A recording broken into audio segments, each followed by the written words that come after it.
Do you know why the Apostle John was thrown into a cauldron of boiling oil, yet did not die? Many people remember that he wrote the book of Revelation, but very few know that before that world-shaking prophecy was ever written, Rome once tried to end his life with a pot of boiling oil. It was not an ordinary punishment. It was a public execution deliberately arranged for everyone to witness. Because John was not only the last living disciple of Jesus, but even in his old age, he refused to remain silent. He continued preaching Christ and testifying about the Lord who rose from the dead. To Rome, a man like that was more dangerous than any sword, because what he was shaking was not a city wall, but the hearts of people. So the king decided to send a message to the entire city in the most brutal way possible. Anyone who follows Jesus will end in destruction. The fire was stoked higher, the oil was heated until it boiled.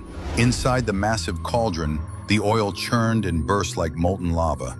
The crowd grew larger and larger. Everyone was waiting for one moment, waiting to see the elderly disciples swallowed by the scorching oil, waiting to hear his screams tear through the air, waiting for Rome to crush this spreading faith with a single bloody spectacle. But when John was finally thrown into the boiling oil, what happened next was nothing like they expected.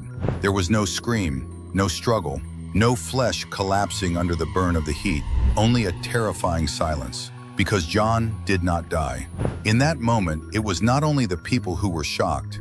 Even Rome itself had to admit something. They could light the fire, they could heat the oil, they could drag a man to the instrument of execution, but they did not have the power to decide that man's ending. As long as God had not finished John's mission, not even the hottest fire could consume him. In the end, Rome could not kill him, so they exiled him to the island of Patmos. But what they thought was exile, God turned into the doorway of revelation. And it was on that lonely island that John wrote the book of Revelation. So the most astonishing part of this story is not simply that John was thrown into boiling oil and survived. It is that it suddenly reveals something deeper. The thing that truly decides a person's ending is never the hottest fire in front of them. It is whether their life still carries a purpose that has not yet been finished. If you are also walking through a fire that no one else can see, if you are gritting your teeth through the hardest season of your life, type Amen in the comments and share this video with someone who might be close to losing hope, because the fire in front of you may be real, but God's protection is even more real.